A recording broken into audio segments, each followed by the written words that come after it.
All right, so today I'm here to kind of go over some changes to my build. Basically, what's going to happen is I'm going to the coilover setup that you see. Great ride height, not really a big issue. I didn't like the aggressive spring rates, and I really don't like the constant adjustability that I have to take the wheel off, get it right. I'm gonna be honest, I'm gonna call it a young man's game, right? So it is what it is.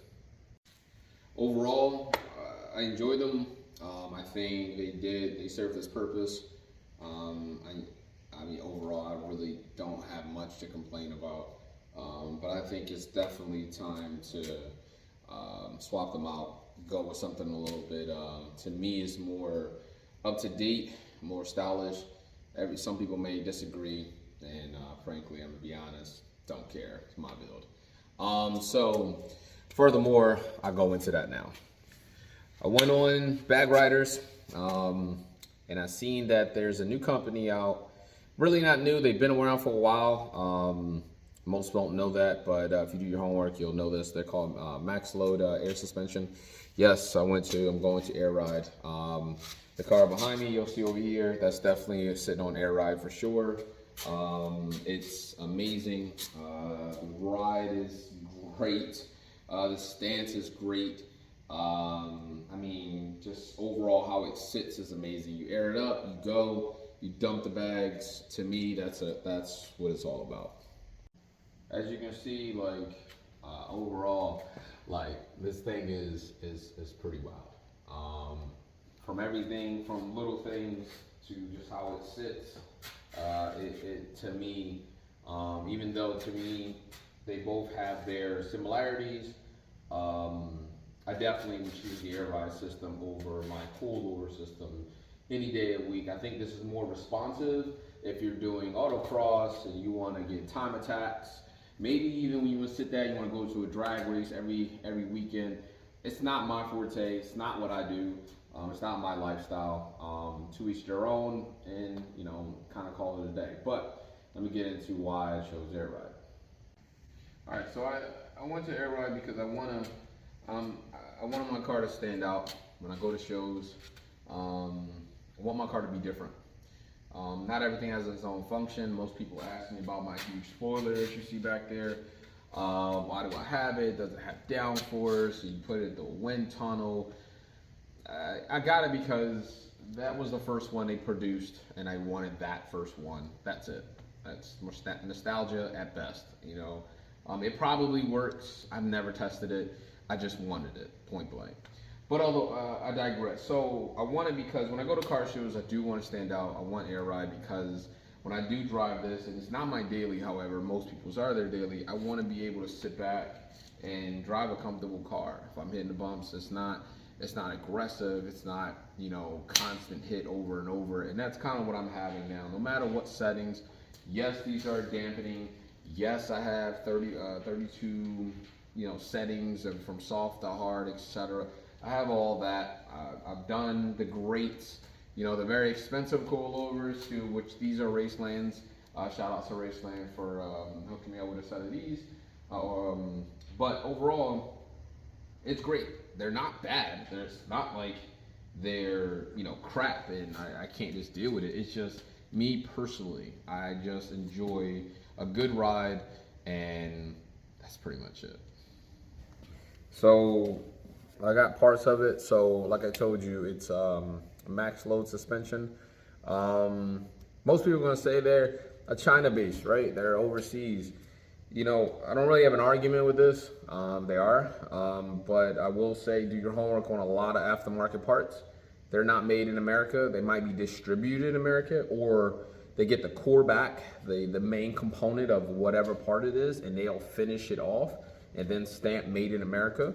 And there are some companies that 100% the manufacturing from day one, from cradle to grave, it is in America. I'm not here to argue that. I'm just saying I know what I purchased. I know what I got, and that's the end of it. I'm not arguing which brand is better than one brand.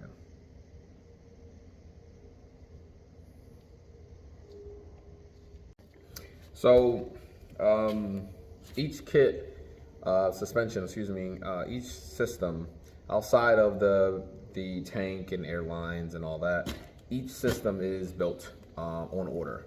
It's not on the shelf. It's not cookie cutter. They're built to order. Ask me how I know.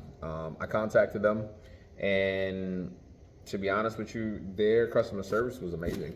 I didn't have a 2-week delay, and I got back. It was immediately the very next day, if not within a few hours. And it was very direct. It was very informational. And I can say more about some companies and less about some companies, but to me, customer service is definitely key. You're able to answer the questions, give me some, get me some feedback on what I need, and then kind of go from there. Don't leave me high and dry, take my money, and then hope one day maybe it'll come. So they said on the, you go to Bag Riders, it talks about how long the process is going to be. It says 5 to 7 weeks. When I contacted them, I gave them my order number and let them know, like, hey, I did purchase it. It is in. I'm waiting on you guys now. And I would say they built them and had them done just shy of about 2.5 weeks. I'm not pressed to hurry up and get them. Like they'll come. But they'll be here next week, which is going to be great. All right, so I dive into it. This is going to be your tank drain kit, excuse me. So basically everything you need in here. And obviously I'm going to, I really don't want to pull it out, but there's your tank compressor in here. I do have my air tank over there that's polished, and everything else, to wire up my compressor and wire up the entire system. I did, however, go with paddle shifts. I didn't go with digital. I didn't go with a Bluetooth connectability and all that. Yeah, I saved money. I didn't really see in my opinion, I didn't really see the need to pay an extra $1,500 for a brain to be able to control inputs. And maybe I'll find out the hard way. Good things about the manual versus the new age automatic or digital versions. It doesn't go bad, right? The air valves normally don't go bad versus the computer based. But this one over here is fully computer based. It has a little, I guess you want to just say a handheld. You tap it up, you create a setting, and that's it. To me, I didn't find that useful to spend an extra $1,500 to do. To me, if I just control them, hold them up, go to whatever ride pressure I want to ride to, that's it. I'm okay with that. To each their own. Now, with that being said, I will say that with my audio system in the trunk, I got 2 huge 12s back there. I don't have trunk space to build and put everything like most people do. So I'm going to build a rear seat delete, and I'm going to mount everything right there. It doesn't bother me. Someone's gonna say, how much weight that? I don't really care. I mean, I'm cracking almost 650 something horses last time I dynoed, so I don't really care about that. Again, it's not a drag car. It's a little bit of everything. So that's just my personal preference. So anyway, I'm gonna build a rear seat delete. I'm gonna mount everything right there. It's gonna be easy wiring because right underneath the rear seats, there are 2 grommet holes, which is great because everything can be fed through the grommet holes right to the compressor, which is amazing. I don't have to drill anything. I don't have to do anything, which is great.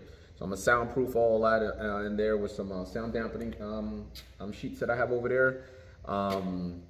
I already have the pieces of plywood that I have cut out for the back piece, and I'm gonna ready to go. I'm gonna retrofit it. I'll take videos of it, and kind of give a little step by step.